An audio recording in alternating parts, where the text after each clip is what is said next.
Iverson-Ammeraal returns to Muncie, and it's the beginning of action. 11 matches through for Ball State, 12 in the books for Central Michigan, and it's the first conference game for both squads. Welcome inside Johnny Worthen Arena. So happy you're with us on a Thursday night to kick off action. Between us, we have one All-MAC Center of the Year honors, Amber Seaman-McTidrow. Emma Potter joins us in just a few moments. So, Amber, 18 straight wins for Ball State in this building in Mid-American Conference action. It's a tough place to win in conference play. Absolutely. Worthen Arena is one of the hardest places to play in the MAC, but Central Michigan has had a lot of success here recently. They're actually one of the last teams to beat Ball State in this building in conference play, so I know both teams are kind of feeling it. They are ready to come out to play tonight. I'm excited. I think we're in for a show tonight. Now, you're really excited because we're about to highlight a setter as well. Iverson-Ammeraal for Central Michigan is just a dynamic asset all across the board. She is, and we know I love to talk about my setters, but what I really like to talk about is my lefty setters. Iverson-Ammeraal is one of those. She runs such a great offense. She's 5th in the conference so far with 8.44 assists per set, but she's also not afraid to take a swing on two. I'm really excited to watch and see how she competes and runs her offense to trick Ball State to be successful in this first conference match tonight. We talk about being successful in conference play. Ball State's going to lean on a freshman, Anaya Kennedy, who just picked up her first Mid-American Conference Offensive Player of the Week honor.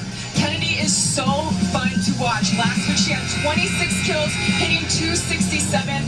Like you said, that's good for MAC West Offensive Player of the Week. What's so great about Kennedy is that she is very versatile in that front row. You can put her on the outside pin, in the middle, in the right side pin. Doesn't matter. She's going to find a way to score. Her athleticism allows her to hit high over those blockers, which is pretty unheard of, but it makes her pretty successful. So I'm excited to see how Kennedy's going to come out in front of this home crowd tonight, see what she can bring to the Chippewas tonight. We'll see what the Chippewas do today. It's a 6-6 team in non-conference play. Let's take a look at the starters for the Chippewas. We talked about Iverson-Ammeraal. She's going to have a couple of different players to set up to today because no Christina Casson. We'll get to Emma Potter in just a few moments for that.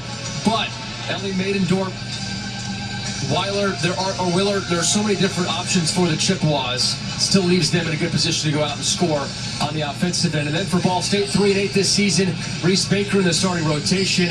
One name that's not in there, Kate Snyder, not starting for Ball State in this one. That's a look at both starting lineups for the Chippewas and the Cardinals. And for the first time, let's go ahead and send it over to the third member of our crew, Emma Potter, before first serve.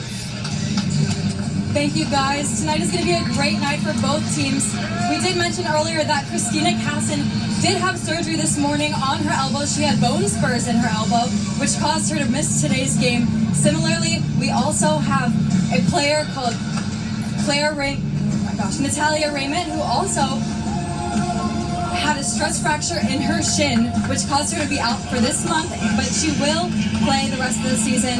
These two players are going to be big misses for the Chippewas tonight, but we'll just have to see how they turn out the rest of their game. Thank you, Emma. So 2 injuries of note for Central Michigan, and Ball State set to serve it away to get us going in Worthen. So Megan Wolonsky, the trusted junior center out of Mason, Ohio, and away we go from Worthen. Central Michigan has the first swing of the offensive end, and it's rejected up front. It's a great way to get the crowd involved in your first home match since, what, about a month ago? Yeah, it's been a long time since we've been back in this building, but Ball State's picking up right where they left off. There was a huge wall out there in front of Gebhardt with Madison Buckley and Cameron Wise, and they just sealed that net perfectly. Cameron Wise picking up the start today for the Cardinals as Wolonsky throws in a service error.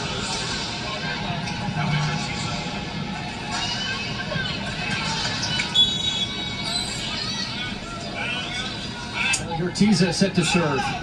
Junior from Greenwood, Missouri. Swing on the outside, and it's too far for Madison Buckley. Let's take a look at our Greg Hubler keys to the match for Ball State. Finding that rhythm early on, they had it with the block, see if they can carry it over. Absolutely, and right now you can look at Ball State's record so far and be like, okay, 3-8, what's going on here? But keep in mind that they were playing on the road for the last 3 of the 4 weekends, so they're just trying to find that rhythm and then use this home court to their advantage. On the flip side, Central Michigan is looking to provide strong service pressure to keep the Cardinals off of their game and then spread the offense around so that they don't become predictable, because Ball State's block is one of the best in the conferences right now. They got to avoid that block at all costs. Those are our keys to the match, brought to you by Greg Hubler Ford and Hyundai of Muncie. Visit us at the corner of Nebo and McDowell in Muncie. Kate Snyder comes in, helps make an impact as Ball State takes the 3-2 advantage. Josie Bloom, the sophomore from Clarkston, Michigan, back to serve. Little shot, no good from Maddie Gebhardt. And you can see that Gebhardt's getting a lot of swings so far, and that's because Ball State is getting Central Michigan out of system. So Claire Amaral doesn't have all three options. She has to force this ball to the outside. Gebhardt's just trying to do a little too much, and obviously once you get blocked on that first one, you're kind of a little shy about that Ball State block, so she's trying to avoid it, but led to a kill or an error. There's the front line of Central Michigan, and we talked about Ball State's front line, Amber, but for Central Michigan, their front line is going to be pivotal in this match. I think so too. They need to make sure that when they're in those one-on-one situations, they're taking away the heavy hit shots from Ball State's blockers, and that's exactly what Gebhardt just did in that last play. That's Gebhardt's 12th block of the season, and now a service ace for Central Michigan evens this up. That's Emily Duquesne, the junior from Ohio. Really a serving specialist back there. 14 aces, 11 service errors. That's been her game.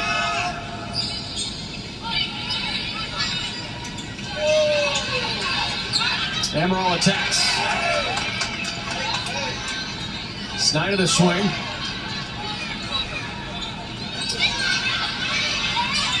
Polanski the quick touch. Save from Bright.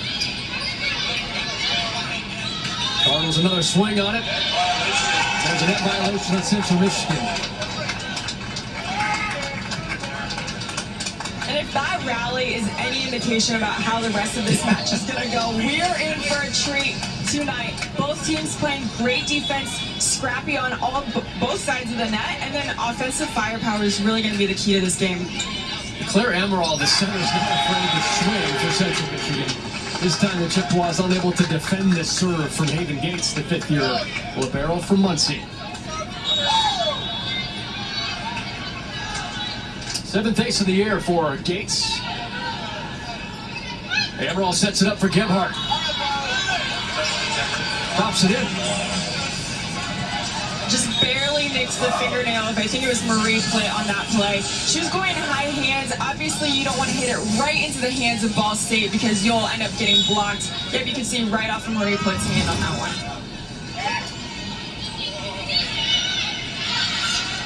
Outside to Buckley, slams it home.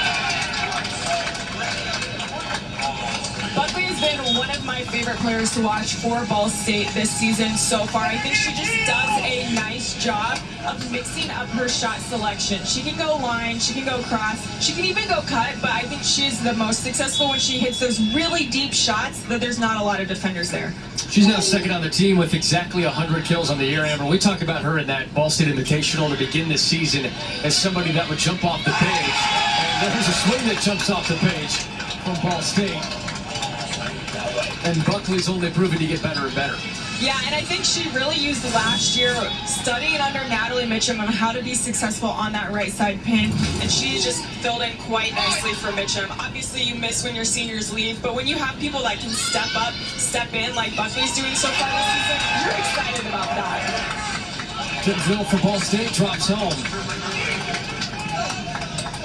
After all those road matches, to have the first set start off like this for the Cardinals, big boost. Absolutely, and obviously when you're playing away, you're not only thinking about the matches that you're not playing in your home court, but also the traveling, missing school, not getting to sleep in your own bed. Those things make a difference. So I think Ball State is happy to start off conference play here at Worthen. Ball State's thrown together a couple of points in a row to take a 10-5 advantage in set one. It's the start of Maction, and Ball State off to a hot start. September 21st, a beautiful evening from Muncie, Indiana. Sun glistens down. It's also one of your favorite days of the year, Amber, September 21st. Absolutely. I mean, there's so many things that you can say with this day, but the 21st night of September September will always be remembered. Shout out to Earth, Wind, and Fire for creating such an impactful song for generations to come. And impactful is the service line right now for Ball State, too, as Paige Busick's had a couple of aces back-to-back. This time the Chippewas finally have a swing. And there's the touch from Megan Wolonsky. How about the center? I love an offensive setter, and what is so great about this play is that Wolonsky was incredibly smart with what she was doing. She realized that she had that one block, and she swiped it off of that block to find that angle, to find a part of the court to score on. Ammeraal tries to set for Schrock, to no avail. Looks like a little bit of a miscue on that one. It looks like Ammeraal was trying to drop Schrock inside the court. Schrock was staying on that outside pin, wasn't able to come up with a good swing on that ball. Ball State's ripped off 7 straight points. Right down the line on the rip from Olin, quickly changes that. And you can tell that Olin's been wanting to get that ball back since Wolonsky dunked on her, and she found a way to score going right down that sideline. That's one of the more challenging shots to defend when a middle's running a slide attack.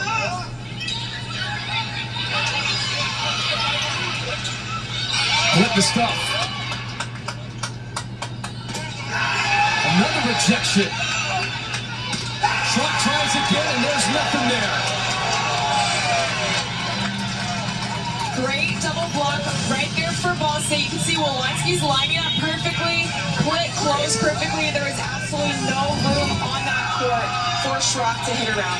Well, Wolonsky said in the preseason, I want to be more aggressive on defense at the front line. That is a perfect example to show on tape every game. Exactly, and if you're a setter, you want to improve your blocking game as well, because you might be considered a liability in that front line, but Megan Wolonsky's not a liability tonight. Full shot from Maiden-Dorp, the senior from Alto, Michigan. Picks up her 44th kill in the year. And there's a kid that's run on the court that Coach Golick had to take off the floor. I think that might be a first. I have never seen that before. He did a great job getting out there fast. He did. Thankfully, everybody's okay, too, though. There's a swing from Anaya Kennedy, her first of the night. Touch from Maiden-Dorp. Kennedy, the reigning player of the week on offense, drops in her first kill. And right now, Kennedy's playing outside for Ball State. I think that gives her a good matchup because she's hitting over Ammeraal, either in the front row or in the back row. She found that coffin corner in that one zone corner. She's going to be looking to hit that shot all night. This was once a 6-4 first set, Amber, and since then, Ball State has taken an 11-1 run for a set one lead of 8 points. And this is what Ball State expected in the preseason poll, and really all season long. This was a team that was expected to be at the top. Actions here, and you can see neck and neck with the preseason with Bowling Green, but this is the way Ball State plays at home, too. Yeah, I mean, playing in Worthen Arena is a feeling like no other. It provides so much energy for the Ball State Cardinals, and it's really intimidating for other teams to play in. So I know Ball State the last 3 weeks, you could, again, look at their schedule and be like, well, where is this Ball State team actually going to fall in the standings? I'm not worried about how they've been playing so far in this tonight's match because they just needed those matches to get on the road, play tough opponents. They played 2 top 25 opponents, and they were on the road. So Ball State, even though their schedule doesn't show it, they have been learning a lot about themselves, and that's great going into conference play. Amber, you look at the standings across the Mid-American Conference. Of course, tonight opens up match, and there are only a couple of teams that have an above 500 record. Buffalo, Bowling Green, and Western Michigan. Central Michigan's even at 500. Buffalo's 10-2, Western's 10-2, and then Bowling Green 6-5. These teams in the MAC played extremely tough non-conference schedules to get them ready for the grueling schedule of the conference. And I think that speaks to just how strong this conference is becoming. They are starting to schedule tougher and tougher opponents each and every year from top to bottom. And obviously when you can win some of those, that's going to give your conference a huge boost in the RPI. So I think right now the MAC is starting to come out to play as one of those big mid-majors to look out for. And Coach Kelly Miller Phillips for Ball State said, I'm not afraid to schedule tough games because Well, let's be honest, the RPI matters. We can't just not look at that. As Central Michigan's on the board with a swing from Maidendorf, and she's embraced going on the road and playing number 11 Creighton, who they took to 5 sets and almost won. Yes, that was such a fun match to watch, especially with how close it was. Ball State battled until the end, and then you look at Creighton, they just turned around and beat Minnesota last week in 5. So having that experience of playing not only against Creighton, but then having Creighton beat Minnesota, that's going to help Ball State once they get into conference play and once they start to rack up those RPI points. There's a swing from Kennedy. A couple of kills for her here in set 1. And I love how Coach Miller-Phillips embraces the RPI conversation, because some coaches are like, no, we just want to play game to game. Right. And she said, look, we got an at-large bid last year because of our RPI. Yeah, it matters. As much as you want to kind of put it in the back of your mind, it's kind of right front and center, because it really does affect, what could happen in the postseason if you don't come away as that conference champion in the tournament. Ammeraal sets from Maidendorf. Kennedy. Maidendorf. Polonsky trying to set it up for Wise. And a touchdown. Buckley with the kill. Under the block.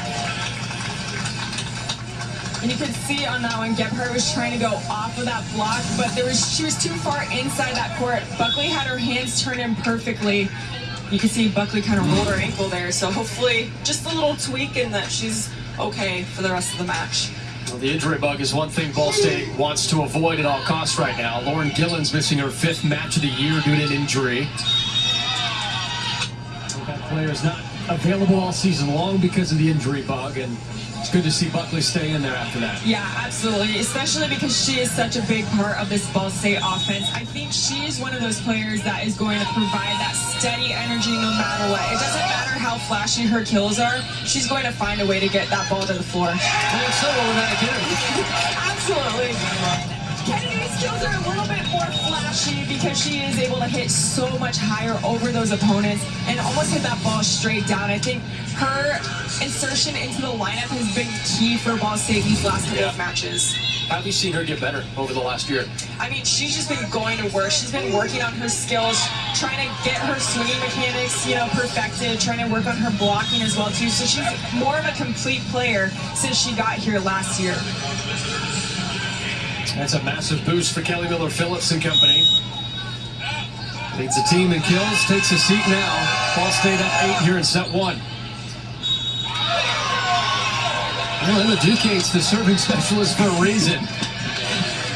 And she is someone that, helped the team, the Central Michigan team, beat Green Bay last weekend in, the fashion that they did, because she has such a strong serve. And not only does she have that strong serve in terms of aces, but the pressure that she puts on the opposing team really helps Central Michigan out. One ball around after the swing. Ball State is hitting .444 compared to the .050 from Central Michigan. Ammeraal gives to Gebhardt.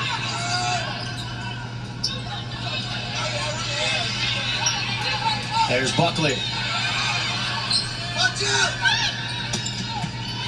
Just stop by Bloom. Ammeraal on the finesse shot to Olin.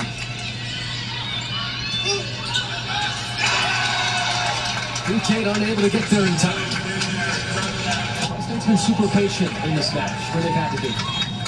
I think that is something that Ball State's been working on, extending the time that they are playing rallies.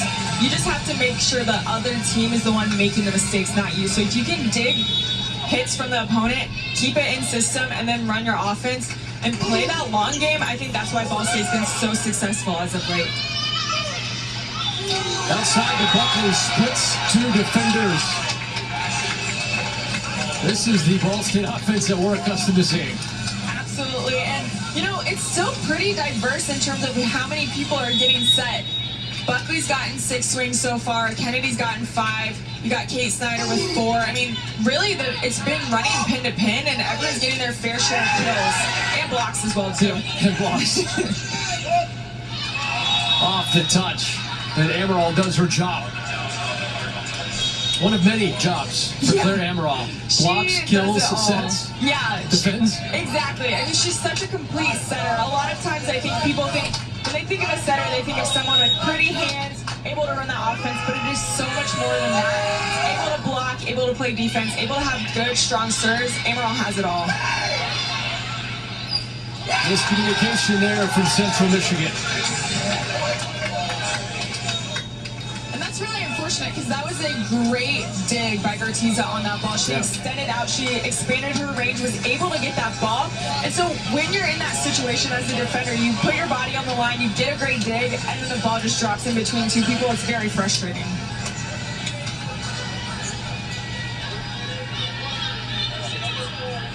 Paige Busick, 2 aces here in the first set already. It's a red out tonight on a Thursday evening from Muncie. Crowd stands on its feet behind us. The students, pretty raucous crowd so far as a miss hit. There's Ball State, an 11-point lead. There's a lot of red here in the building. There is. It's so fun to see the people that come out for this match. And right now they got Bob Ross out here Bob too. Ross? Is that President Mearns too? I think it is, yeah, I think we saw President Mearns. Although he might be in the building. He's everywhere. Yeah, he is. And what is so great about President Mearns is that he does a great job of supporting all facets of the university, not just athletics, not just academics, but he really cares about the university as a whole. So I'm really glad that President Mearns has decided to join Ball State. What is it now, 6 years ago? Yeah. Something like that, yeah. He'll transform Ball State, continue to make this place an excellent university. And whenever you have him in the stands in this capacity, it's good too. So they're taking a look at this. Oh, that's a good challenge. Yeah. Now, the Ball State blockers didn't challenge it, or didn't touch it, but you can see Marie play gets the net right here on the way down. That was actually a great challenge. I thought they were going for that touch call. Thought it was pretty obviously out, but you can see right there, Marie play did touch the net. That's a sneaky challenge. It is. I was very impressed with that eagle eye that Coach Golick has over there. So no net violations, the ruling, and of course there has to be indisputable evidence to overturn. And as you showcased, Amber, I think that you're right. Also, I'm never going to bet against you. I mean, I've been pretty successful with my challenge calls so far. So. You have been. Yeah, that was actually, now that I look at it more, again, from our perspective over here on the sidelines, I was like, that ball was pretty obviously out. Didn't touch Wolanski's hands at all. However, that was great eye by Coach Golick to see that Marie play to touch that net. So it's 23-12 as it stands now.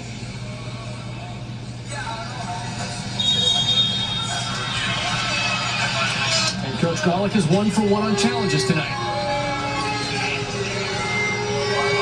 Keep them, right? So if you win them, you get to keep them. So I think that's good because especially now, even though the score doesn't reflect how hard these two teams have been playing, I think we're going to be in for a long match either tonight or tomorrow as these teams start getting a little bit more comfortable just with how much the defensive prowess is on both sides and how hard the offense is hitting on both sides as well. So you might as well keep your challenges. And can help swing momentum going into the second. Absolutely. See if Central Michigan capitalizes on it. Slide from Maiden Dork.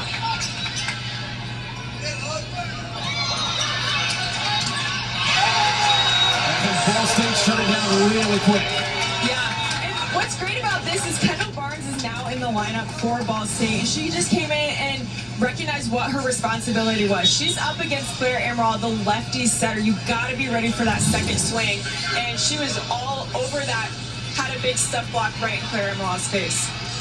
5 blocks, Amber, in the first set. Wow, that's pretty impressive. Very impressive with Ball State. I think they've done a good job of understanding what their blocking responsibilities are so far this match. And 4 different players have been in on a block.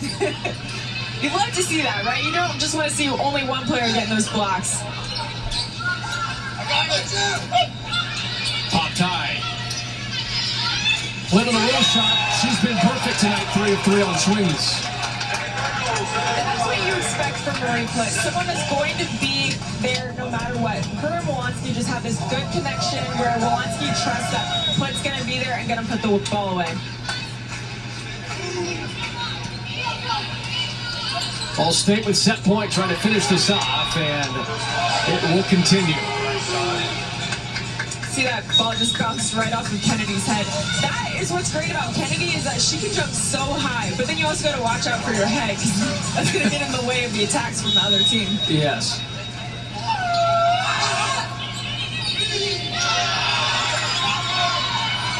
Miss hit there from Reese Baker.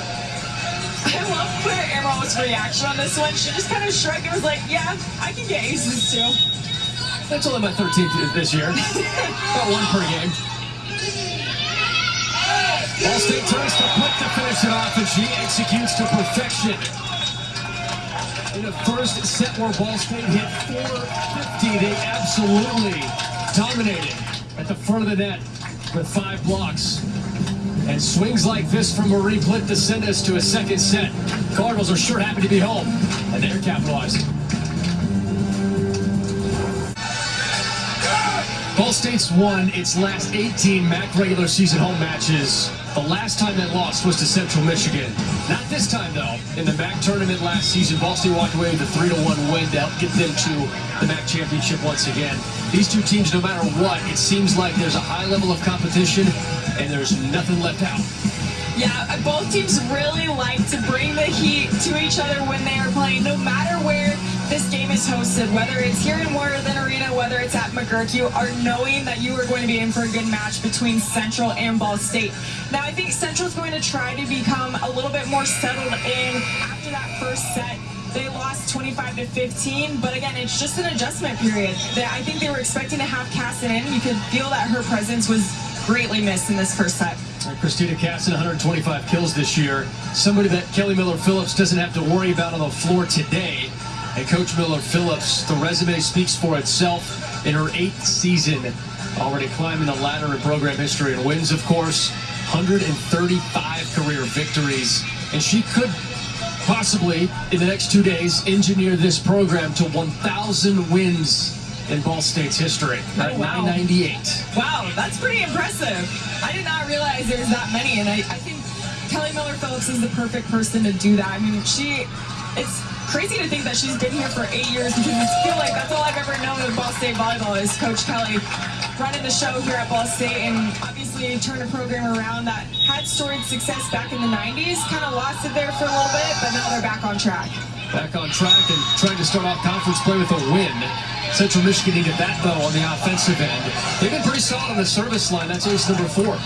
Yeah, I think Central Michigan is doing a great job of applying that service pressure, especially from the hands of Bright right now when she's serving. She seems to get on a little bit of a run each and every time she's back behind that service line. Kennedy quickly grabs Ball State's first point of set 2.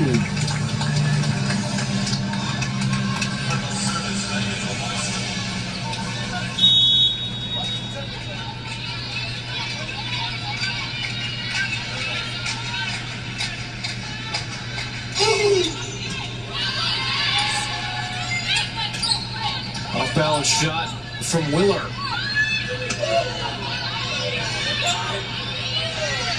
Back out to Buckley. Finesse shot. Rolls home. Buckley's 5 kills on 8 swings leads Ball State.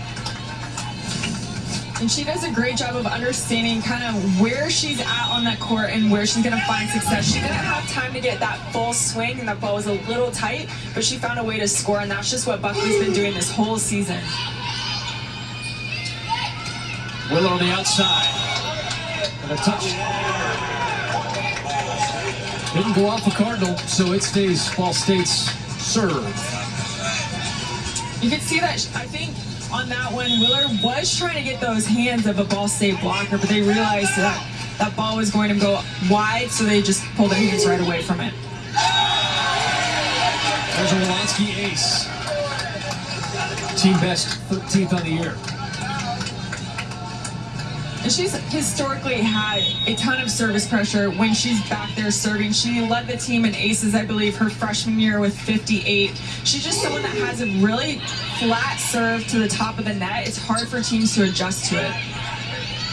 Wolanski this time sets it for the middle, but It is a violation. Everything else about that play looked really good. It did look good. So the call here is that she carried it. In certain aspects of the game, you can't reach from behind your head and throw the ball down like you're dunking a basketball. I'm actually not sure why that rule is in place, but I just know that it's a rule in volleyball. You can't slam dunk like you would in basketball. So they worry about the palm and then the toss. Right. But this one is a little bit different because it still feels like you're just still trying to use your natural motion. Exactly, yeah. I would agree with that. Cardinals get it back. And it was about this point in the match, or in the last set, where Ball State started creeping away. So I think I'm looking to see if Bloom can provide that service run again, kind of get Ball State out in the open where they have a little bit of wiggle room to, try things offensively. Hard whack from Gebhardt, slams out. 11-1 run for Ball State in that first set. Quickly widened the match. And like you said, Amber, this is a perfect spot for Bloom to go to work. Long run for Gebhardt. Wolanski has time to set it up, and here comes Buckley. No touch from Central Michigan. On that one, you could see that Wolanski ran that tempo just a little bit too fast for Buckley to try to get an ideal, optimal swing on that ball. So Buckley tried to cut it back on that inside, swung a little too hard on that one. Wolanski tried to get it all the way across court to Kate Snyder. We've mentioned Josie Bloom a couple of times. For more on Bloom, we send it over to Emma.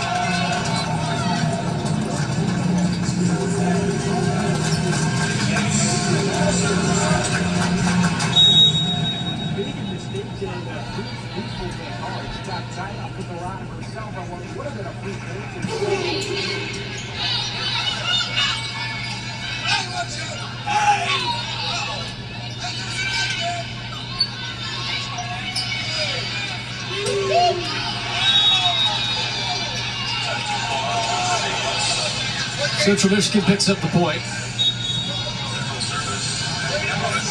Little long on that swing for Buckley in the middle, running that two route. She's typically pretty successful when she's hitting out of the middle as well too, but she just went a little long.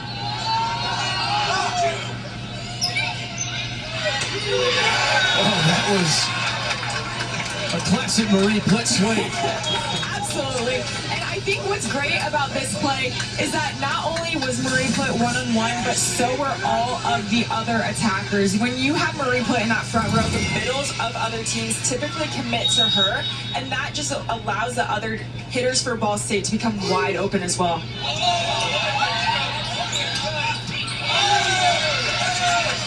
There's Plitt, the touch. Oh, what a save from Gertiza.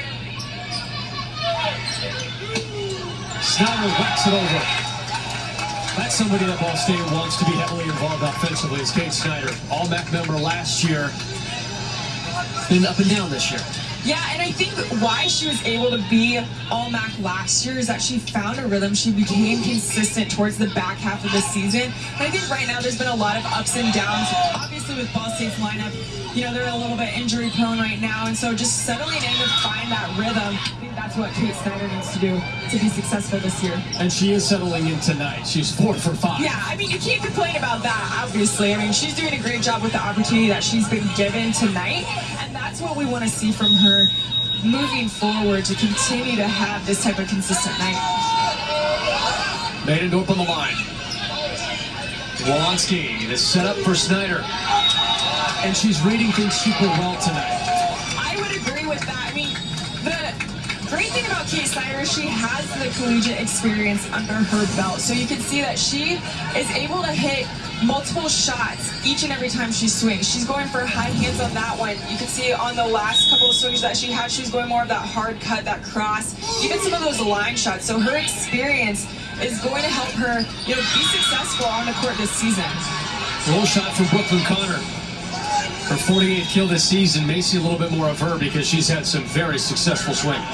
Yeah, I mean, I think she is another player that's doing great with the opportunity that she's been given as well, too. I love her energy, too. She has this calm presence, but also someone that's not afraid to get hyped up when she scores a big point. Off the net. Ball play for Ball State. And this is a really hard shot for Kennedy to hit. She was behind that 10-foot line trying to hit an out-of-system ball that came over her shoulder. You can't see the block or the net in front of you. It's easy to drop that elbow and hit it right into the net like Kennedy did. And Kennedy tries again. This time sprays it too far. And this is if you're Ball State, you don't want to get caught up in making these errors. I think this is not something that we saw in the last set from Ball State. They have had 3 errors so far this set, and they only had 2 in entire first set. But then when you get swings like that, you can't complain, right? Redemption a little bit. The confidence to keep going back to her as well. Yeah, I love that set choice from Wolanski because finding Kennedy and allowing her to get that confidence, I think, helps Ball State's offense as a whole feel confident as well. Here's Connor. Weiss.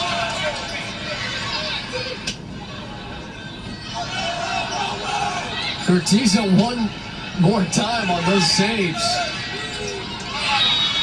Connor, just a quick touch. She's brought a spark off the bench. She has a great block lineup on that one from Connor. You can see there was a little bit of a mistiming with Wolanski and Wise on that one. You can see Ali Curtiza doing a great job laying out on the floor. That's what we call a pancake, folks. So that's when you put your hand out and just let that ball pop right off, and then Connor finishes it off with a block. Great rally for the Chippewas. That's big time from Curtiza. It is. And that's the second pancake that she's had so far. So this match. So she does a great job on defense. Bright has 2 aces now. Team best 28 aces this season. That's pretty ridiculous through 12 matches.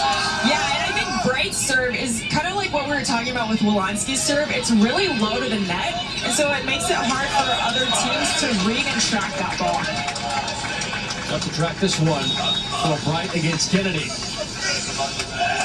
And what's hard about when Kennedy's swinging is that you typically don't expect those off-speed shots just because of how hard and fast she hits that ball. So you're kind of dug in more for those hard hit shots, and then when she tips it, you're like, oh, can't get there. Ammeraal with a long run. Gebhardt rejected. Gates unable to stop it. I like that shot on that ball from Gebhardt. She could see that Kennedy was actually backing up, still moving here. Great finesse shot. Block was a little bit late. Gates just tried to get there. Wasn't quite in range to dig that ball up. Wolanski all the way to Buckley. Miss timing on the jump from Central Michigan. Yeah, just barely got those hands in the way of Buckley's swing on that one. Buckley doesn't typically hit on the outside pin for this rotation that Ball State's been in, but in that service rotation, she had to take the swing on the outside. So a little bit of a different look for Central Michigan's defense, but Buckley came away with a great swing. Well, maybe for a moment to be a challenge, but no challenge.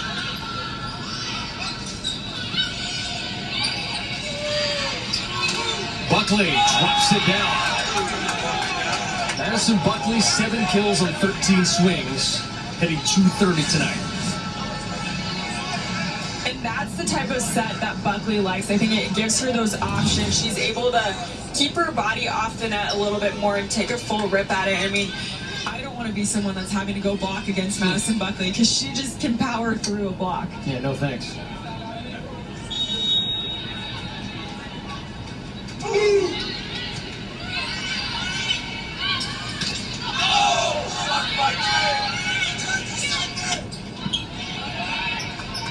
Wolanski, plenty of space for Snyder to operate. Curtiza with another excellent save. Gebhardt touches, Snyder saves, Gates finds it. Bloom keeps the rally. Central Michigan has a chance to take advantage on the outside with Willard, and she converts. What a rally from both ends. You can see that both sides of the court were laying out on defense. offense. Great save by Wolanski. Gates is able to get another touch on it. Bloom sends it over. And then Willer with a great swing on that. You can see Wise was a little late on that block. I think if she would have been there, she would have stuffed Willer.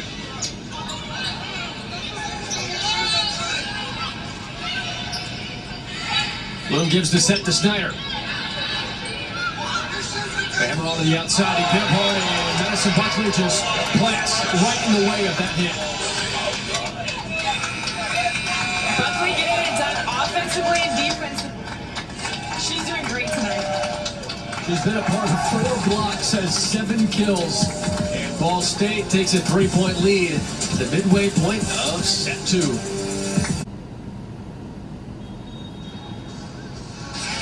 Ball State and Central Michigan neck and neck here in the second set. Ball State took the first in easy fashion by a final score of 25-15. But Central Michigan has done something in the last week to try and team bond. They went to a farm of 8,000 cows, Linnea Willer's family farm. 8,000 cows. Coach Golick got it on making sure that the cows were taken care of. Look at his focus. He's very focused. That's Martha, one of just 5 cows in the world that has placed a perfect score in the rankings. 1 of 5 in the world. Wow, good for Martha. And so Martha has been a big part of the Central Michigan Chippewas retreat and experience to help them become closer as a unit. And for more on that, we're sending over to Emma. So the Chippewas have obviously had a lot of mottos in their time, and one of their mottos is when they see a player who is on the other team, they call them their mama, the one that leads the team and does the best for them. So after meeting Martha this past weekend, the Chippewas decided that their mama would now be called their Martha. So I guess they just have to find out who's Ball State's Martha. And the opportunity to have team bonding like that, and to do it in a place that a player's family owns the farm of 8,000 cows, that's just such a cool experience for players to be able, and you know the team bonding thing, right? Yeah. Like you were a part of so many of those moments and memories. It helps connect everybody. And I think the most, team bonding memories that mean the most, or the most impactful ones, are the ones that have absolutely nothing to do with volleyball, because you get to learn more about your team as people off the court, and that helps you go to battle on the court as well too. So that's a great memory for Central Michigan, and hopefully one that they'll remember for years to come. Chippewas off to a great start out of the timeout. Hold it within 2. And they've been playing much better this set. They are a lot lower error in terms of not giving away easy points on defense for Ball State, not missing as many serves. And they've actually had, some good, strong service pressure, not necessarily in the aces department, but it's throwing Ball State out of system. So the Chippewas are doing a great job coming alive in this second set. Wolanski to touch over. Ammeraal tries it this time, and Busick with the stop. Ripped down from Brooklyn Connor. Connor has been fantastic so far tonight. Only 2 kills, but it feels like her impact has been much more. Yeah, absolutely. And she's one of those players that you don't look at the stat book necessarily to see just how much of an impact she has. I think especially in this second set, she's really taking on that leadership role, and it's allowed Central Michigan to be more successful. There's a block from Wolanski. Ball was hanging in the air a little bit before it finally ran down. I was like, what's going to happen? You can see Wolanski goes up for it here, takes care of business, and then it's like popped up for a second. Thought Central Michigan was going to keep it alive.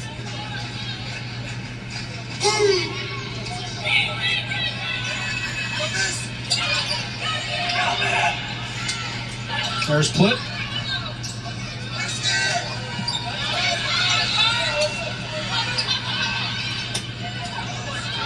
Kennedy rolls one hole on a finesse shot. And that just threw off Central Michigan's defenders. You can see that it nicked the hands of Connor and Ammeraal, and it threw off Corteza. She was in a perfect place if that ball didn't touch the blocker's hands. But again, when you're going up against Anaya Kennedy, you're expecting that hard hit shot every single time. There's Connor. Kennedy tries to send it back, but pushes out. Great tool by Connor on that slide. I like that Ammeraal forced that slide. She was running forward, closer to that 10-foot line. A little bit of a mistiming, but Connor saw that she had a big block in her face and decided to take advantage of it.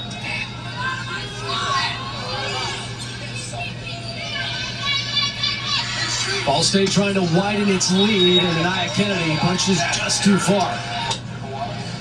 Looking like she was going for those high hands. Unfortunately, Willard and Connor were able to get their hands out of that way, and just a little bit long for Kennedy on that swing. Wolanski goes to the roll shot from Plitt. Curtiz has been everywhere, but nobody can stop a shot like that. Yeah, and Marie Plitt on the slide is one that many teams, commonly since her time here, have been saying, we can't defend this Marie Plitt slide at all. And you can see Curtiz was in the right spot, but she just couldn't keep that ball in the court.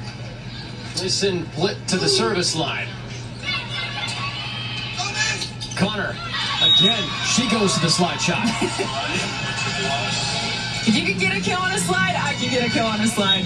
Great swing by Connor. And I think Ammeraal is starting to get more confidence in Connor as well, too. You can see that she's now had, I believe, 7 sets so far this match, and I think she's starting to become more successful with each and every swing because Ammeraal's like, I'm going to feed her. She's scoring. She's getting in a good position. I'm going to feed her. So hitting .571, sophomore transfer from Clemson.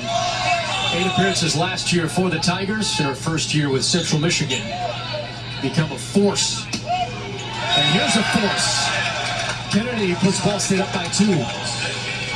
Yeah, there's a lot of scramble play going on that Ball State side. So obviously Megan Wolanski is looking for someone that can put the ball away. And right now, that's Anaya Kennedy in that front row. Now you got Buckley back up here. So now Megan Wolanski has both options on the outside and the right side pin. So I'm looking her to run that offense out a little bit more and not just heavily rely on Kennedy.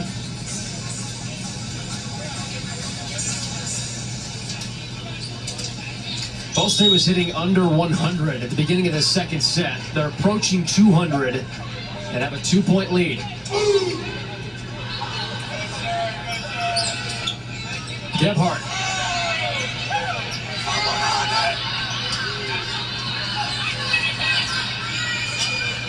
Gebhardt.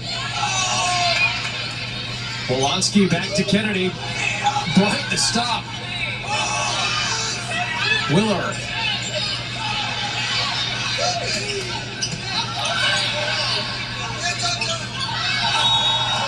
No touch from Ball State's front line. I'll tell you what though, Central Michigan's defense has been fantastic today. It has been so fun to watch. There is not a time where someone's not giving effort on that defensive end for Central, and I think that's what's keeping them in this second set so far. Their defense has picked up, and that's causing a lot more problems for Ball State offensively, so they're not able to run away with the second set like they did in the first set. One of those players that, yes, is on the offensive side, but also can move to the defensive end and be an impact player there is Maddie Gebhardt. More on her. Let's send it over to Emma.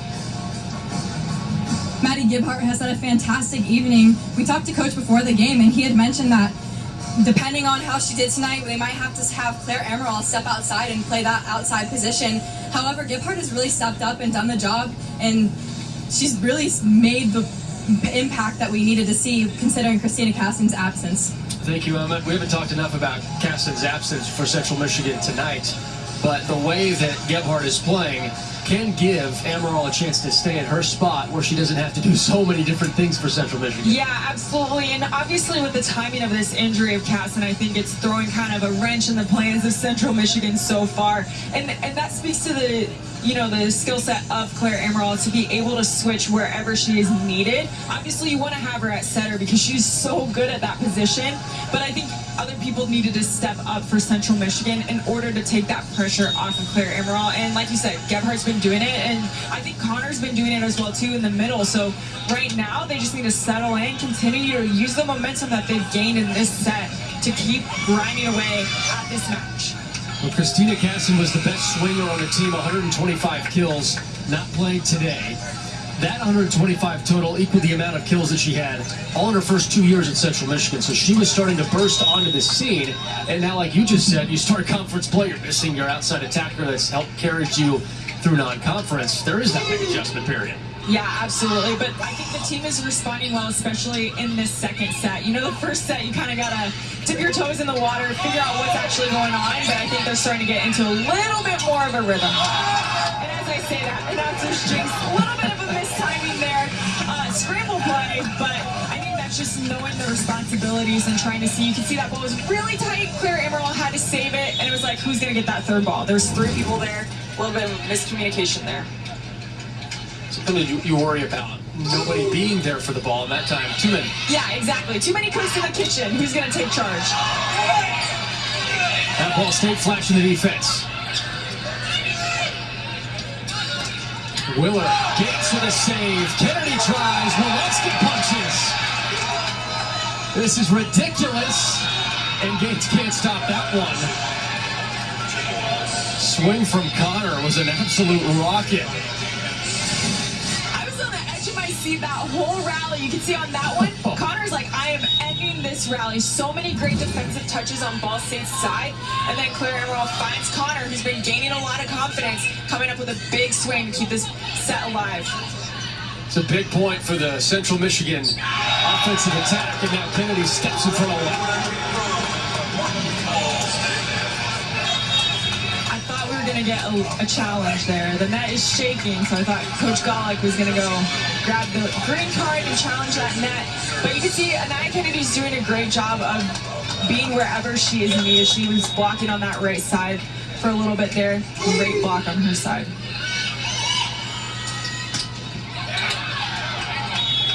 Willer has been attacking that space on the floor, and it pays off here.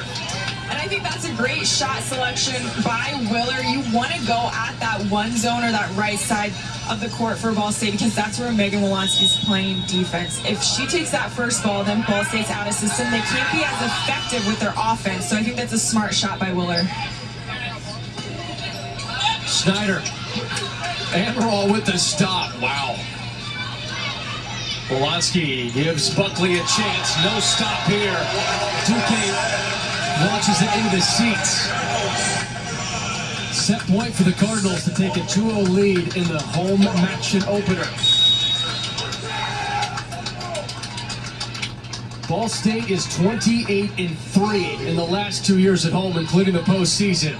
The presence of the Worthing crowd has been on display, and it's quieted for a moment with Ellie Maidendorf.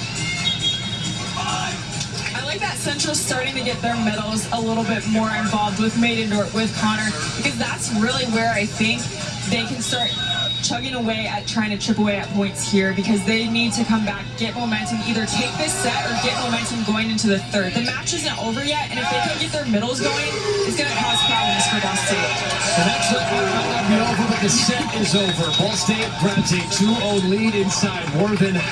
They're pumped to be home. And a team that is looking for 19 straight MAC regular season home match victories.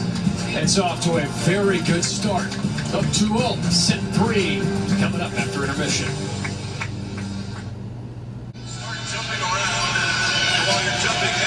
It's a welcome sight for Ball State volleyball, up 2-0 over Central Michigan in the Mid-American Conference opener in dominating fashion for the first 2 sets on the Cardinals side. Welcome back inside Worthing Arena. Amber Seaman, Mick Tidrow on hand from Muncie, Indiana.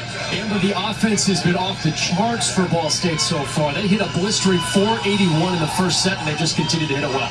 Absolutely, and I think that's what's Ball State's strength right now is their offensive firepower, and that's going to cause a lot of problems for teams going into the conference. Now, Central Michigan typically has strong offensive firepower as well, but they are really feeling the loss of Christina Casson. She provides a lot of offensive firepower for them. They're hitting over 100, but when Ball State's hitting over 300 collectively for the first 2 sets, it makes it hard to win matches. Well, Ball State is loving playing inside this building, too. 28-3. Over the last 2 seasons at home, and the stats have certainly reflected that for Ball State through the first 2 sets. We mentioned the hit percentage, but one thing that also sticks out, Amber, is the assist numbers. Absolutely, and right now, Megan Walensky is able to set whoever she wants because they're going to be successful. You can see she's 11 assists over Claire Ammeraal on that one, and that's going to be the huge difference maker for Central Michigan versus Ball State. If you can't find a way to score offensively, you got to make up for a defensive loop, which I think they are doing well in that second set. But when Ball State's hitting as well as they are, you got to find a way to score points on your end. Our eyes were wide when we saw Ball State had 5 blocks midway through the first set. They were dominating up front early on.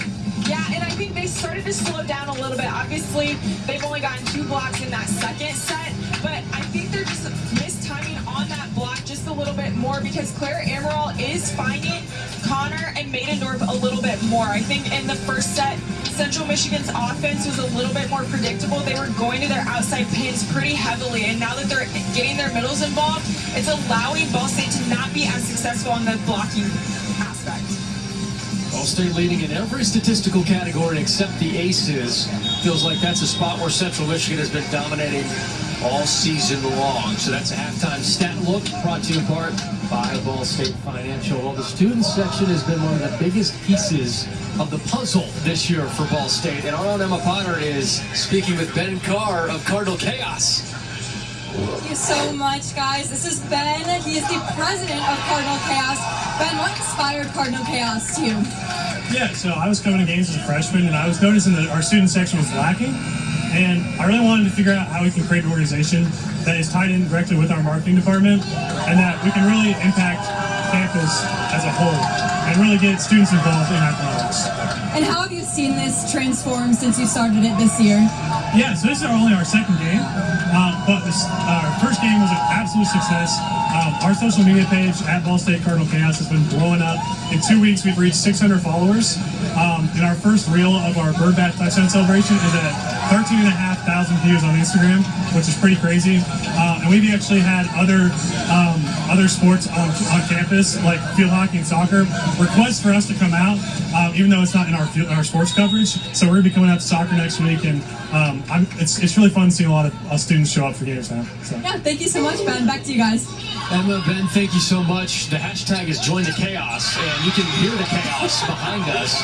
And Ben mentioned the bird bath as Central Michigan's on the board. The bird bath is something that's brand new with Cardinal Chaos. They give everybody in the student section a bottle of water at football games. Not for indoor events, of course, for outdoor football. And every touchdown, they spray water all over each other, and just to celebrate and to enjoy the environment. So shout out to Cardinal Chaos and that group inspired by Ben, just a sophomore on campus, and he's done a fantastic job of bringing his vision to life. Absolutely, and the students and the fans really make a huge difference for each and every sport here at Ball State. So it's nice to see that Ball State sports are actually getting that student involvement that they deserve, and I think it brings the whole campus community even closer together, and I think that's great for Ball State. This environment was tough to play in before. Yeah, it's just gotten that much harder. Central Michigan off to a 2-0 start, and Ball State picks up its first point of set 3 with Madison Buckley. 10 kills for her. Oh, sorry, Mick. On that one, that's the swing that I like to see from Buckley because she's going into that deep end line shot right there, and that's where she's the most successful. You can see that there were 2 Central Michigan defenders ready for her, but obviously when she hits that ball that deep, right on that end line, she's able to be successful, like you said, leading all Ball State attackers with 10 kills. So now we're 5th match with at least 10 kills.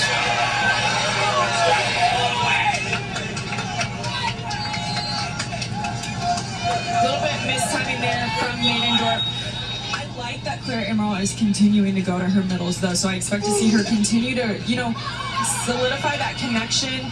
Right here, great set to Willer, great swing by Willer. I really like that set choice and that shot selection from Willer. Yeah, that's what Central Michigan's been waiting for. Willer with 6 kills to lead the Chippewas offense. And it's nice to see Willer step up and fill in where Casson was playing, right? So Christina Casson was that right side. She was a lefty, which makes it that much harder to defend. But I think Willer's coming in and doing a great job. She's gotten a lot of swings as well, too. She's gotten 15 swings, gotten 5 kills with it. So continuing to solidify that connection, especially moving forward down the stretch of conference play, because you don't know how long Casson's going to be out. DK puts one out of play. And that's tough because you want to be aggressive with your serves.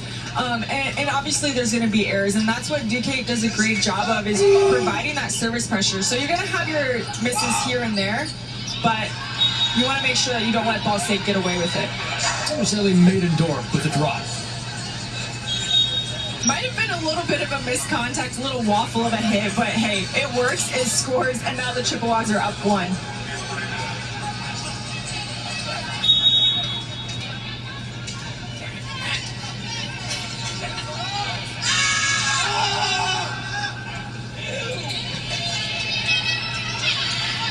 Outside to Buckley. White tries to attack. Runs out of real estate. And this is interesting because we didn't see Bright hit front row at all the first 2 sets. She was doing a great job serving and defensively for Central Michigan. Now she's in that front row. That's a tough first ball to get a swing at. But I'm interested to see how she's going to do on this outside pin here in this set.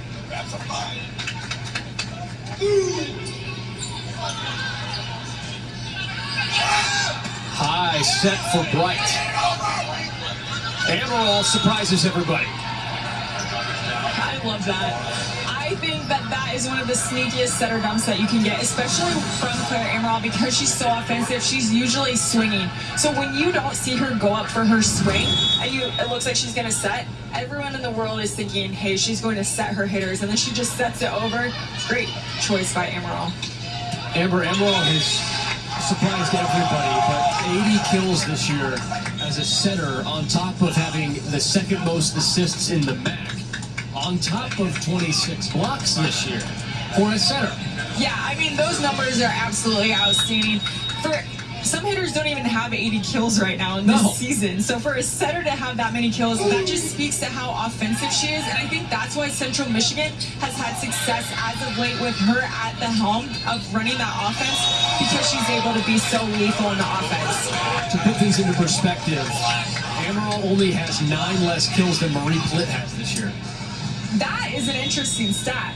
9 less than Marie Plitt. Very interesting. And Marie Plitt gets set a ton, so you know that Ammeraal is taking a lot of swings. And she almost picks another one up. And now she's letting it rip. Hey, it's her last front row rotation, so she's got to go out swinging. Right now she's in the back row. She's going to serve. She's like, I'm getting a point for my team right now. I love it. Not a bad server either. 12 aces. 1 per match. Plitt attacks the back line of Brandon.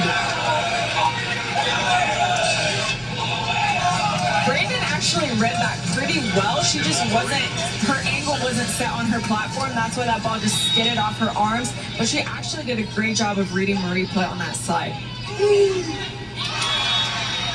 Plitt serves into the net, tied at 7 midway through set 3. Ball State victorious 25-15 in set 1. 25-21 the set 2 score. And this one's been neck and neck, back and forth.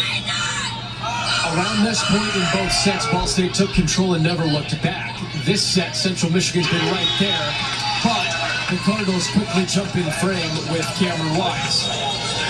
And I think that's the first set that we've seen Cameron Wise get a swing on since the first set. Yeah. She was hitting negative, and I think Wolanski was like, hey, we got other hitters a little bit more successful right now. I'm going to set them. So good job for Wise when she does get that set, taking advantage of the opportunity. Ammeraal tries to give it up for Schrock, but it's out. Wise has developed into a starter now in the last couple of matches. She didn't play the first section of the season. This is her 3rd appearance on the year. Now in the starting lineup.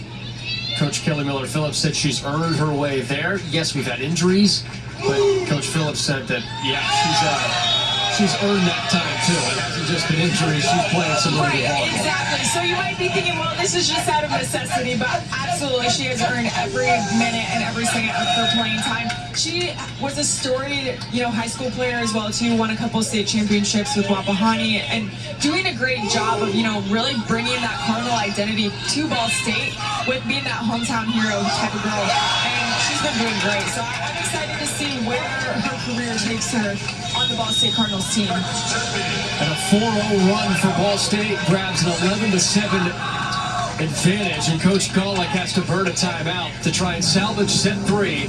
Cardinals looking for a clean sweep to start off the Mid-American Conference schedule. Cardinals trying to run away with set 3. On a 4-0 run, that prompted a Central Michigan timeout, and Coach Golick drew something up for Lauren Schrock to get going.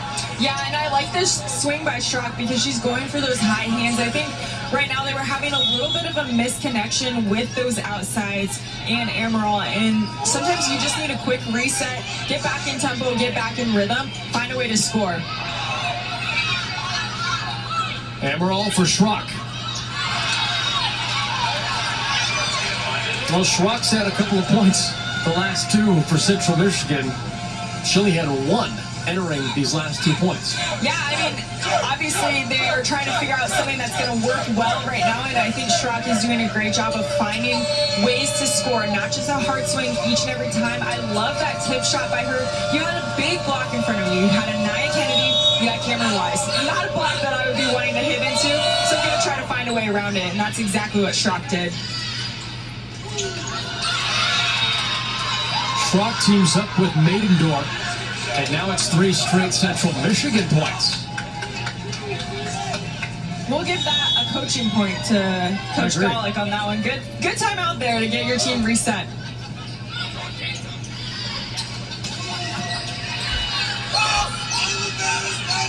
To Schrock. Gates. And it's out.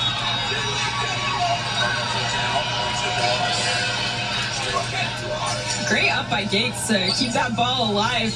And I like that Cameron Wise tried to do a little center dump up there at the net, but it was just blocked back over by Maidendorf.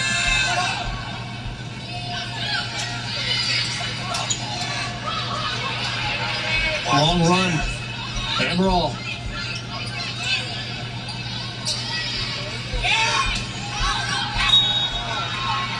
What a run from Central Michigan. It's easy to go down on 4 straight points against Ball State, but to rise back up that and score 5 in a row, this is pivotal. Yeah, not something that many teams are able to do successfully. Wolanski to set for Kennedy, and she stops that 5-0 spurt. And obviously, if you're looking to score, you got Kennedy and Buckley and Wise up in that front row. That ball is probably going to Kennedy or Buckley because they've been just so automatic with their swing. So sometimes it just takes a little bit of a good, quick reset moment in order to get back on the board for Ball State. Bloom serves. Schrock stuffed, but it trickles down. Sometimes a powerful swing through the block ends up working. Exactly, especially you can see on this replay here, Addison Buckley's going up just a little bit high. She's not necessarily pressing her hands over that net, and that's what allowed that ball to go through. But I like that Schrock is not afraid to swing when she's got a big block up in front of her. Outside to Snyder, right at the teeth of the defense. Anderson unable to control. Kate Snyder hits with good pace on that ball, so sometimes even if you're in that right spot, it can kind of blow you up a little bit by hitting you hard, hitting you high up in those shoulders. And right on that one, I know Anderson wants that ball back, saying, hey, I can dig it. Give me another chance. Ammeraal with a roll over the net and a touch from Ball State. I don't know if I've ever really seen something like that. Yeah, exactly, and that was with her right hand too. Yeah. So for her to have that control with her non-dominant hand, kind of just flipped off the back of the Ball State blocker's hand and just rolled right over it. But hey, a kill's a kill. You're still up 1. I might as well. I wouldn't suggest doing that every point, but it worked for that one. Ortiz has been busy at work for the defense for Central Michigan. To no avail at this point. And that's tough because Buckley hits so hard. She was in the right spot, just couldn't keep it on her side of the net. That's a really challenging position for Claire Ammeraal to try to defend, especially when you have Marie Plitt sitting right there, ready to block that ball straight down.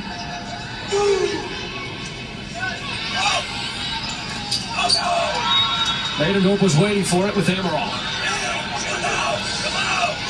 And I think she's starting to come alive as well too. So Ammeraal just needed to settle in with those middles, with Connor, with Maidendorf, and really start to trust them here. And I think that's what's helping Central Michigan stay in this match.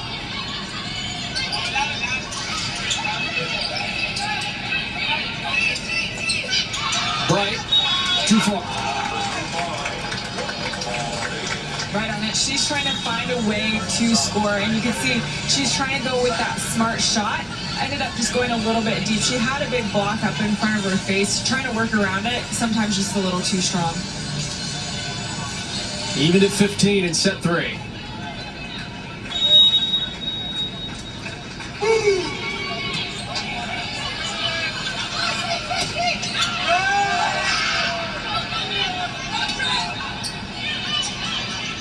Wolonski gives to a rolling Plitt. Gartiza unable to corral. Marie Plitt is 9 of 12 tonight. I mean, Marie Plitt's just doing what Marie Plitt does well, and especially on this slide. Now, this is an interesting matchup for Plitt to go against Bright. She's a little bit of a smaller baller, shorter block, but still able to jump high and be explosive. And this is something that I'm looking for Wolonski to continue to set Plitt on that slide to exploit this matchup.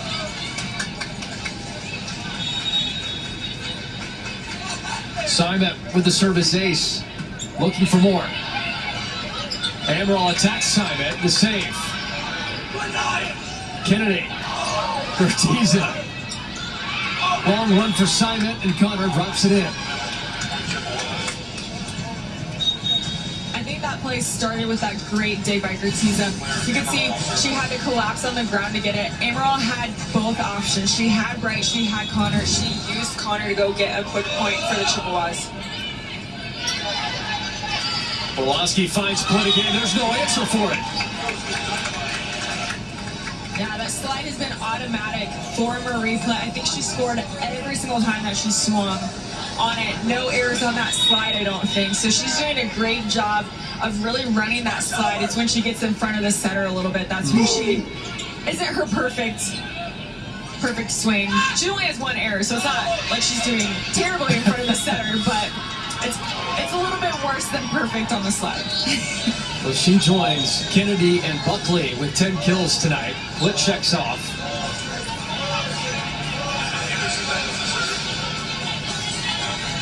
And can Central Michigan take advantage of Plitt being off the floor?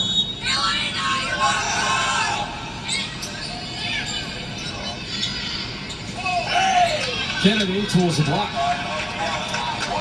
Yeah, I think if you're Central Michigan, you realize that Plitt's not in the front row right now.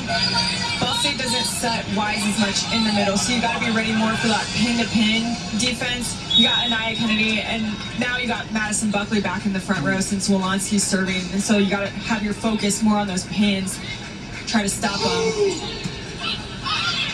Oh, this is dangerous territory, but Gartiza keeps it alive. Schrock this swing. Does it touch Ball State? It does. Get on my soapbox for a little bit here.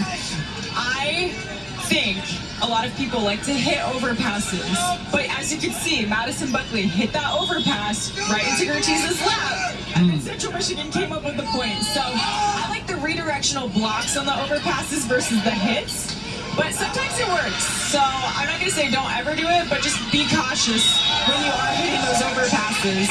Especially at Gartiza, who has had a phenomenal night. Yeah, that's the last person I want to be hitting at on the Central Michigan side because she just has a great range on defense. I think that's your first soapbox of the year. It is. I'm going to try not to get on too many of them, but I think that one goes at my top of my list of avoid at all costs. You were quick on it, too. It's a 3-point Ball State lead. And a timeout for Coach Garlick trying to extend set 3 in this match as a whole.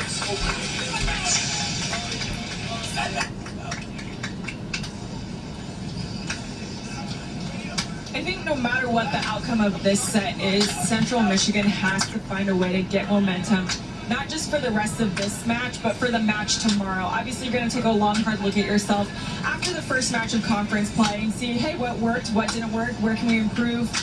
What do we need to keep the same? And I think no matter what, they need to have that momentum going in tomorrow. What's different about MAC play that from when I was playing is that we had a different opponent every night. Yeah. So we would play our home, we'd have 2 different opponents. Now you're playing the same opponent back to back. I think that has its benefits, but its downfalls as well too.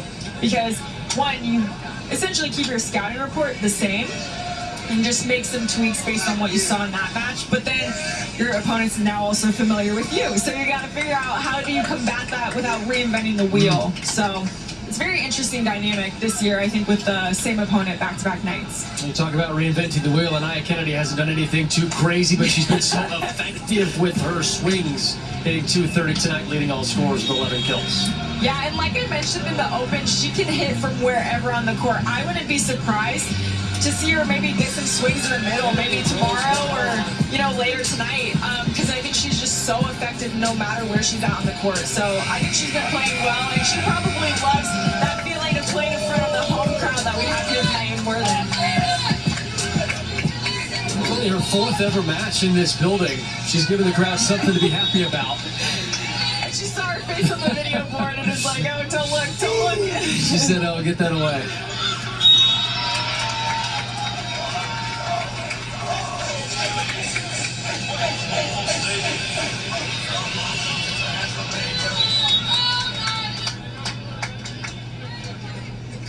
This was a 15-14 Central Michigan lead. The Cardinals have come out taking command, and Maidendorf slides the lead to 3 for Ball State. Like I said, I think the middles have been a bright spot for Central Michigan's offense right now. They're able to shine a little bit more. Christina Caston, man, she would swing, get her swings in, and it kind of put a shadow on the middle blockers or the middle attackers for Central, but I think they're doing a great job tonight. Schrock rips one down. And I think that's where Schrock has been more successful when she's running a route inside the court. You can see she's in that 32 zone, and that just leaves her wide open. She could go down the line, she could go to that cross shot. So I think if I were Central Michigan's offensive coordinator here, I would be running Schrock on those inside routes more often than not. And Schrock has had the ultimate success here in the 3rd set. Just 1 kill entering this set, and since then, she's put up 5. Yeah, I mean, you can't complain about that when you're looking for someone that's going to provide that offensive spark. And you can see here, look at this number for Central Michigan. I mean, that's like what Ball State hit in the 1st set. So if you're hitting at that percentage and your opponent's hitting over 300, that's where things start to get a little bit interesting. And I think a lot of this success, like you said, has been because of Schrock entering this set, finding a way to be successful on that court. And the biggest difference has been the aces. Because Central Michigan's hitting so well, Ball State's service line has lead them. Right, exactly. And when Central Michigan is able to get that ball in system, when Ammeraal can run her offense, I mean, it's been pretty successful, but Ball State really turned on the service pressure after the 2nd set. Because like we mentioned, at that time, after the 2nd set, Central Michigan was actually leading Ball State in aces 5-4.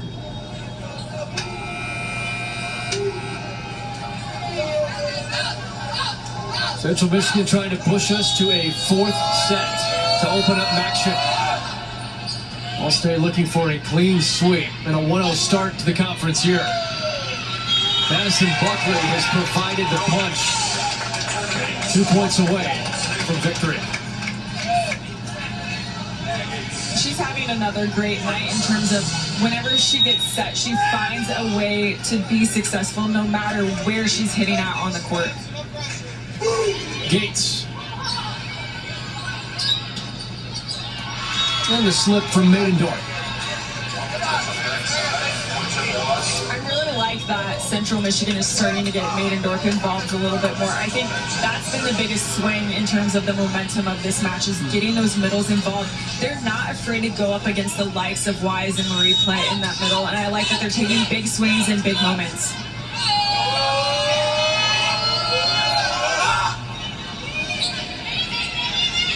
Wolanski for Buckley. Out to Bright. Snyder. Match point for the Cardinals. That's the shot you want to see from Kate Snyder. I love that choice on that ball. She split the defender, she split off blocker right and left back Ali Bertuzza on that ball. That's not an easy shot to do, and I like that Kate Snyder took it at this point in the set. Buckley to the net. That's a Cardinal sin right there. Little play on words here. You have match point, you got to get your serve over. Ball State is 32-5 against MAC teams, including postseason play the last 2 years. They're 28-3 in this building the last 2 years at home. trying to start off the MAC season 1-0 in Worthing. For an up-and-down non-conference season, Ball State with a 2-0 lead here to open up action. Connor keeps it alive. Ammeraal the slam. Long rally in what could be the final point of the night. Bloom. The set for Plitt. And the stop from Brandon. And Buckley with a miss hit.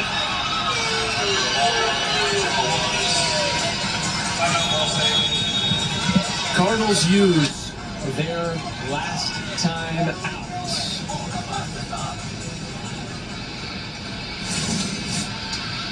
Great rally on this play. You can see Bright was on the floor. Great defense by Central Michigan. And then Bright coming up with the kill at that opportune time. You can see that Matt. Oh, hey, there we go. I got involved too. That's why it was a great rally. All MAC center, just ready in all moments. Exactly. I am always on my A game here. But you can see that at this point in the set, Ball State, you got Madison Buckley, who usually gets subbed out in the back row. She's playing back row for right now. I mean, might as well, right? Because they were up 24-21 when she went back to serve.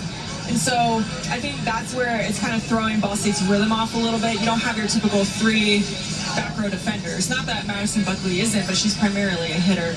And then up in the front, you got Kate Snyder, Marie Plitt, and Megan Wolanski. So good offensive options for Ball State. It's just a matter of finding them at the right time. But right now, Central Michigan's playing great defense, so it's kind of hard to be successful on the offensive end for Ball State.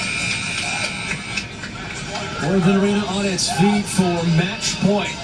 The Cardinals are the winningest program in MAC play history. 998 victories for Ball State all time. Looking to start off action 1-0. Wow. And a whistle to push this to 24-all.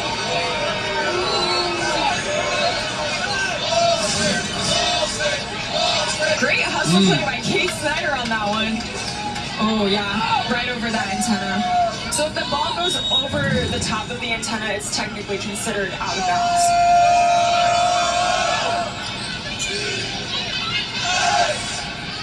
Snyder. Connor. Stopped by Bloom. Ball State trying to recontrol set 3. Ammeraal a quick touch. Bloom was ready. The set through the middle and Marie Plitt capitalizes.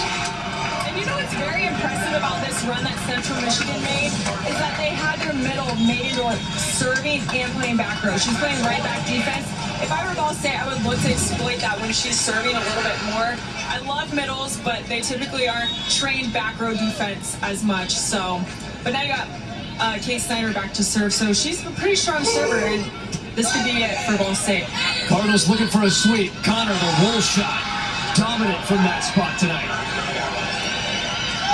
I love that set from Claire Ammeraal. One-on-one right here for Connor. Great swing. You can see Anaya Kennedy lined up on that line, so she had to cut it back inside that court. Both centers have 32 or more assists in just 3 sets in this match. And now Ball State back in the driver's seat with Anaya Kennedy. And because we're in extra points right now, both teams have kind of run out of their sub situation. Yes. So now, look at who's playing right side for Central Michigan right now. Duquesne. And that's a tough matchup right there. So Coach Kelly Miller-Phillips told Megan Wolanski, set the outside.